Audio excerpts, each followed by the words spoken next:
President Trump and Israeli Prime Minister Netanyahu met at the White House. Demonstrations unfolded in Iran. Across the capital of Tehran, large groups gathered to mark the anniversary of the Islamic Revolution. Many chanted death to America and death to Israel as they walked over and burned the flags of both countries.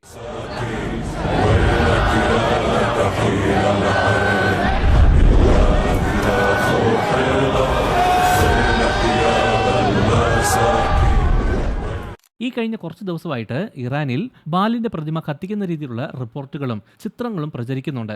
ലോകമെമ്പാടുമുള്ള പല വിശ്വാസികളും ഇതൊരു പ്രവചന നിവൃത്തിയാണോ എന്നും ചോദിക്കുന്നുണ്ട്. ഇത് കല്ല് അല്ലെങ്കിൽ ലോഹം കൊണ്ട് നിർമ്മിച്ച ഒരു പ്രതിമയെക്കുറിച്ചല്ല, ബൈബിളിൽ ബാൽ എന്തിനെ പ്രതിനിധീകരിക്കുന്നു എന്നതിനെക്കുറിച്ചാണ്. പല ക്രിസ്ത്യാനികൾക്കും നമ്മുടെ കാലത്ത് ബൈബിൾ പ്രവചനങ്ങൾ നിവൃത്തിയാകുന്നതിന്റെ അടയാളമാണ് ഇത് എന്ന് പറയുന്നുണ്ട്. അതായത് വ്യാജദൈവങ്ങൾ തകരുന്നു, വിഗ്രഹങ്ങൾ നശിപ്പിക്കപ്പെടുന്നു, രാഷ്ട്രങ്ങൾ സത്യവും ജീവനുള്ളതുമായ ദൈവത്തിലേക്ക് മടങ്ങുന്നതിനെക്കുറിച്ച് ബൈബിൾ പലപ്പോഴും സംസാരിക്കുന്നുണ്ട്.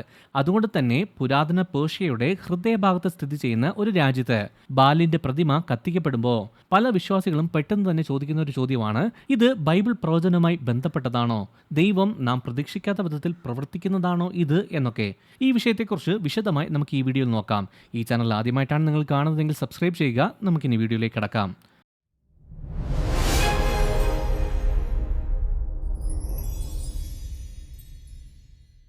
ബാലിന്റെ പ്രതിമ കത്തിക്കുന്നത് കൊണ്ട് ക്രിസ്ത്യാനികൾക്കുള്ള പ്രാധാന്യം എന്താണെന്ന് മനസ്സിലാക്കണമെങ്കിൽ ആദ്യം ബാൽ ആരാണ് എന്ന് മനസ്സിലാക്കേണ്ടത് അത്യാവശ്യമാണ്. പഴയ നിയമത്തിൽ ബാൽ വെറുമൊരു പ്രത്യേക വിഗ്രഹം മാത്രമായിരുന്നില്ല, മറിച്ച് പുരാതന കിഴക്കൻ പ്രദേശങ്ങളിൽ പ്രത്യേകിച്ച് കനാന്യർക്കിടയിൽ ആരാധിക്കപ്പെടുന്ന വ്യാജ ദൈവങ്ങൾക്ക് ഉപയോഗിച്ചിരുന്ന ഒരു സ്ഥാനപ്പേരായിരുന്നു അത്. ബാൽ എന്ന വാക്കിന്റെ അർത്ഥം കർത്താവ് അല്ലെങ്കിൽ യജമാനൻ എന്നാണ്. പക്ഷെ ബൈബിളിൽ ബാൽ ഇസ്രായേലിന്റെ ദൈവത്തിനെതിരായ കലാപത്തിന്റെ ശക്തമായ പ്രതീകമായി മാറുന്നുണ്ട്. ദൈവത്തിന് പകരം പല സന്ദർഭങ്ങളിലും ഇസ്രായേൽ ജനം ബാലിനെ ആരാധിച്ചു. ഇസ്രായേലിയർ കർത്താവിന്റെ മുമ്പിൽ തിന്മ ചെയ്യുമായിരുന്നു, ബാൽ പ്രതിമയെ സേവിക്കുകയും ചെയ്യുമായിരുന്നു. ഈജിപ്തിൽ നിന്ന് അവരെ കൊണ്ടുവന്ന അവരുടെ പൂർവികരുടെ ദൈവമായ കർത്താവിനെ അവർ ഉപേക്ഷിച്ച് കളഞ്ഞു. ന്യായാധിപന്മാർ 2-ാം അധ്യായം 11-12 വാക്യങ്ങളിൽ ഇതിനെക്കുറിച്ച് വിവരിക്കുന്നുണ്ട്. ബാൽ ആരാധനയുടെ ആചാരങ്ങൾ എന്തൊക്കെയാണെന്ന് പറഞ്ഞാൽ അധാർമികത, ചില സമയങ്ങളിൽ ശിശുബലി പോലും ഉണ്ടായിരുന്നു. അത് വ്യാജ ആരാധന എന്നത് മാത്രമല്ല, ദൈവം തന്റെ ജനവുമായി സ്ഥാപിച്ച ഉടമ്പടിയെ തന്നെ നേരിട്ട് എതിർക്കുന്നതുമായിരുന്നു അത്. ബാൽ ആരാധനയെ സംബന്ധിച്ച കാര്യങ്ങളിൽ ഏറ്റവും വലിയൊരു ദൈവപ്രവൃത്തി സംഭവിച്ചത് ഏലിയ പ്രവാചകന്റെ കാലത്തായിരുന്നു.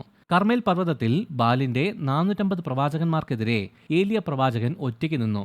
ഇത് 1 രാജാക്കന്മാർ 18-ാം അധ്യായത്തിൽ നമുക്ക് കാണാം. സ്വർഗത്തിൽ നിന്ന് തീ ഇറക്കാനായിട്ട് ബാലിന്റെ ആരാധകർ ഒരു ദിവസം മുഴുവൻ നിലവിളിച്ചു. പക്ഷേ കാര്യമൊന്നും ഉണ്ടായില്ല. പിന്നെ ഏലിയാവ് കർത്താവിനോട് പ്രാർത്ഥിച്ചു. സ്വർഗത്തിൽ നിന്ന് തീ ഇറങ്ങി വന്ന് യാഗത്തെയും വിറകിനെയും ചുറ്റുമുള്ള വെള്ളത്തെയും പോലും ദഹിപ്പിച്ചു കളഞ്ഞു. ജനമെല്ലാം ഇത് കണ്ട് സാഷ്ടാംഗം വീണ് പ്രാർത്ഥിച്ചു, യഹോവയാകുന്ന ദൈവം, യഹോവയാകുന്ന ദൈവം എന്ന് നിലവിളിച്ചു പറഞ്ഞു. ഇത് തീയെക്കുറിച്ചുള്ളത് മാത്രമല്ല, ഏതാണ് സത്യം എന്നതിനെക്കുറിച്ചായിരുന്നു. ബാൽ ആരാധന വ്യാജമാണ് എന്നതിനെ തുറന്നു കാട്ടുന്നതായിരുന്നു ഇത്. ബാൽ സത്യമല്ലാത്തത് കൊണ്ട് അതിന് ഉത്തരം കൊടുക്കാൻ കഴിഞ്ഞില്ല. കർത്താവ് മാത്രമാണ് ദൈവം. ഇന്നത്തെ വിശ്വാസികൾ ഈ ബാലിന്റെ പ്രതിമ കത്തിക്കുന്നത് കാണുമ്പോൾ പലരും ഏലിയാവിന്റെ സംഭവമാണ് ഓർമ്മിക്കുന്നത്. ഇന്നത്തെ ഇറാൻ ഒരു കാലത്ത് പേർഷ്യ എന്നറിയപ്പെട്ടിരുന്ന ഭൂമിയിലാണ് സ്ഥിതി ചെയ്യുന്നത്. ബൈബിൾ പ്രവചനത്തിലും ചരിത്രത്തിലും പേർഷ്യ ഒരു വളരെ പ്രധാനപ്പെട്ട പങ്ക് വഹിക്കുന്നുണ്ട്. പഴയ നിയമത്തിൽ യഹൂദ ജനതയെ പ്രവാസത്തിനു ശേഷം യെരുശലേമിലേക്ക് തിരിച്ചു പോകാനായിട്ട് അനുവദിച്ച സാമ്രാജ്യമായിരുന്നു പേർഷ്യ. പേർഷ്യൻ രാജാവായ കോരേഷിനെ 150 വർഷങ്ങൾക്ക് മുമ്പ് തന്നെ യേശയ്യാവ് 44-ാം അധ്യായം 28-ാം വാക്യത്തിലും 45-ാം അധ്യായം 1-ാം വാക്യത്തിലും പേരെടുത്ത് പറയുന്നുണ്ട്.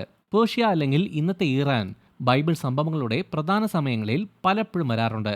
ലോക സാമ്രാജ്യങ്ങളെക്കുറിച്ചുള്ള പ്രാവചനിക ദർശനത്തിന്റെ ഭാഗമായി ദാനിയേലിന്റെ പുസ്തകവും പേർഷ്യൻ സാമ്രാജ്യത്തെക്കുറിച്ച് സംസാരിക്കുന്നുണ്ട്. അതുകൊണ്ട് തന്നെ ബാലിന്റെ കാര്യവുമായി ബന്ധപ്പെട്ട ഒരു സംഭവം ഇറാനിൽ ഉണ്ടാകുന്ന സമയത്ത് വിശ്വാസികൾ സ്വാഭാവികമായും അതിനെ ശ്രദ്ധിക്കുന്നുണ്ട്. ബൈബിളിൽ വിഗ്രഹങ്ങളെ നശിപ്പിക്കുന്ന സംഭവം പലപ്പോഴും മാനസാന്തരത്തിന്റെയോ ന്യായവിധിയുടെയോ ഒരു അടയാളമായിരിക്കും. 2 രാജാക്കന്മാർ 23-ാം അധ്യായത്തിൽ യോശിയ രാജാവ് യഹൂദയിൽ ഒരു ആത്മീയ പരിഷ്കരണത്തിന് നേതൃത്വം നൽകി. വ്യാജ ആരാധനയിൽ നിന്ന് യോശിയാവ് ദേശത്തെ എങ്ങനെ ശുദ്ധീകരിച്ചുവെന്ന് ബൈബിൾ വ്യക്തമായി വിവരിക്കുന്നുണ്ട്. ഒരു വിഗ്രഹം കത്തിക്കുന്നത് അല്ലെങ്കിൽ നശിപ്പിച്ചു കളയുന്നത് ഒരു പ്രതിഷേധ പ്രവൃത്തി മാത്രമല്ല, ബൈബിൾ ഭാഷയിൽ പറഞ്ഞാൽ അതിനെ നിരോധിക്കുന്നു എന്നാണ്. അത് വ്യാജത്തിൽ നിന്ന് പിന്തിരിഞ്ഞ് സത്യത്തിലേക്ക് പോകുന്നു എന്നതിനെ പ്രതിനിധീകരിക്കുന്നതാണ്. വിഗ്രഹങ്ങൾ പൂർണ്ണമായും ഒഴിഞ്ഞുപോകും എന്ന് യെശയ്യാവ് 2-ാം അധ്യായം 18-ാം വാക്യത്തിൽ പറയുന്നുണ്ട്. വിഗ്രഹാരാധന ഭൂമിയിൽ നിന്ന് നീക്കം ചെയ്യപ്പെടുന്ന ഒരു ഭാവി സമയത്തെക്കുറിച്ച് ഈ വാക്യം വിരൽ ചൂണ്ടുന്നുണ്ട്. പഴയ വ്യവസ്ഥിതികൾ, തെറ്റായ പ്രത്യയശാസ്ത്രങ്ങൾ, ആത്മീയ കേന്ദ്രങ്ങൾ എല്ലാം ഇളകുന്ന ഒരു കാലഘട്ടത്തിലാണ് നാം ജീവിക്കുന്നതെന്ന് ഇപ്പോൾ പല ക്രിസ്ത്യാനികളും വിശ്വസിക്കുന്നുണ്ട്. പുരാതന പ്രവചനവുമായി ബന്ധപ്പെട്ട ഒരു ദേശത്തിൽ ബാലിന്റെ ആ പ്രതിമ തന്നെ കത്തിക്കുമ്പോൾ ചില വിശ്വാസികൾ അതിനെ വിഗ്രഹങ്ങളല്ല അന്തിമ വാക്ക് പറയുന്നത് എന്ന ഓർമ്മപ്പെടുത്തലായി കാണുന്നുണ്ട്. ഈ വിഗ്രഹത്തെ കത്തിച്ചു എന്നും പറഞ്ഞ് നമുക്കൊരു അവസാന തീരുമാനത്തിലേക്ക് എത്തിച്ചേരാൻ പറ്റില്ല. പക്ഷേ ജാഗ്രത പാലിക്കണമെന്ന് ബൈബിൾ നമ്മെ ഓർമ്മിപ്പിക്കുന്നുണ്ട്. ഭൂമിയിൽ സംഭവിക്കുന്ന എല്ലാ കാര്യങ്ങളും പ്രവചനത്തിന്റെ നിവൃത്തിയല്ല. അതേസമയം യേശു തന്നെ നമ്മോട് പറഞ്ഞു, ജാഗ്രതയോടായിരിക്കുക എന്ന്. ഈ സംഭവം ഒരു ആത്മീയ മാറ്റത്തിന്റെ പ്രതീകമാണോ? തെറ്റായ ആരാധന, ദൈവത്തിനെതിരായ മത്സരം എന്ന അർത്ഥമുള്ള ബാലിന്റെ ആത്മാവ് അവസാനം വീഴും എന്നതിന്റെ തെളിവാണോ ഇത് എന്ന് പലരും ചോദിക്കുന്നുണ്ട്.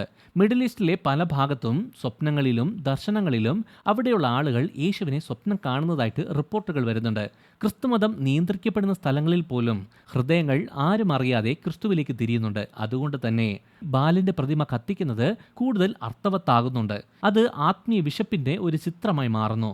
ബൈബിളിൽ ബാൽ ഒരു പ്രതിമ എന്നതിനേക്കാൾ കൂടുതൽ കാര്യങ്ങൾ പ്രതിനിധീകരിക്കുന്നുണ്ട്. ദൈവത്തിൽ ആശ്രയിക്കുന്നതിന് പകരം ശക്തി, ഫലപുഷ്ടി, സമ്പത്ത്, നിയന്ത്രണം എന്നിവയിൽ വിശ്വസിക്കുന്നതിനെയാണ് അത് പ്രതിനിധീകരിക്കുന്നത്. നമ്മുടെ ഇന്നത്തെ ലോകത്ത് ബാൽ എന്ന് പറയുന്നത് ഒരു കൊത്തിയെടുത്ത വിഗ്രഹമായി നമ്മുടെ മുമ്പിൽ പ്രത്യക്ഷപ്പെടണം എന്നില്ല. പക്ഷേ അതിൻ്റെ പിന്നിലുള്ള ആത്മാവ് ഇപ്പോഴും നിലനിൽക്കുന്നുണ്ട്. ദൈവത്തിന് പകരം പണം, പ്രശസ്തി, രാഷ്ട്രീയം അല്ലെങ്കിൽ മനുഷ്യശക്തി എന്നിവ ഉപയോഗിച്ച് മാറ്റി സ്ഥാപിക്കുമ്പോഴെല്ലാം അതേ പുരാതന പ്രലോഭനം തിരിച്ചു വരുന്നു എന്നതാണ് സത്യം. 1 കൊരിന്ത്യർ 10:14 അപ്പോസ്തലനായ പൗലോസ് ഇങ്ങനെ പറഞ്ഞു, അതുകൊണ്ട് എൻ്റെ പ്രിയ സഹോദരങ്ങളെ, വിഗ്രഹാരാധന വിട്ട് പലായനം ചെയ്യുക എന്ന്. വിഗ്രഹാരാധന എന്ന് പറയുന്നത് ഒരു പ്രതിമയുടെ മുമ്പിൽ ചെന്ന് കുമ്പിട്ട് നിൽക്കുക എന്നത് മാത്രമല്ല, ദൈവത്തിന് മുകളിൽ നാം എന്ത് സ്ഥാപിച്ചാലും അത് വിഗ്രഹാരാധനയാണ്. അതുകൊണ്ട് ഇറാനിൽ ഈ ബാലിന്റെ പ്രതിമ കത്തിച്ചത് ആഗോള സഭയ്ക്കുള്ള ഒരു സന്ദേശം കൂടിയാണ്. നമ്മുടെ സ്വന്തം ഹൃദയങ്ങളെ തന്നെ പരിശോധിക്കാൻ ഇത് നമ്മെ ഓർമ്മിപ്പിക്കുന്നു. ഇന്നത്തെ വിഗ്രഹങ്ങൾ നമ്മുടെ ഉള്ളിലെ ദൈവത്തിന്റെ സ്ഥാനം മാറ്റാനായിട്ട് നാം അനുവദിച്ചിട്ടുണ്ടോ എന്നത് ഓർക്കുക. ഇറാനിൽ ബാലിന്റെ ഒരു പ്രതിമ കത്തിച്ചു എന്നും പറഞ്ഞ് കുഴപ്പങ്ങളെല്ലാം അവസാനിക്കും അല്ലെങ്കിൽ ലോകത്തിന്റെ അന്ത്യം വന്നു കഴിഞ്ഞു എന്നല്ല അർത്ഥം. അതിനർത്ഥം ചരിത്രം എപ്പോഴും ദൈവത്തിന്റെ കൈകളിലാണ് എന്നാണ്. എന്താണ് സംഭവിക്കുന്നതെന്ന് നമുക്ക് പൂർണ്ണമായി മനസ്സിലാകാത്ത ഈ സമയത്ത് പോലും ദൈവം പ്രവർത്തിക്കുന്നു എന്നാണ്. നമുക്ക് ചെയ്യാനുള്ളത് എന്താണെന്ന് പറഞ്ഞാൽ നാം ജാഗ്രതയോടെ ആയിരിക്കുക എന്നതാണ്. ഈ വീഡിയോ ഇഷ്ടമായി ലൈക്ക് ചെയ്യുക, ഈ ചാനൽ സബ്സ്ക്രൈബ് ചെയ്യുക. നിങ്ങൾ ദൈവത്താൽ അനുഗ്രഹിക്കപ്പെട്ടവർ.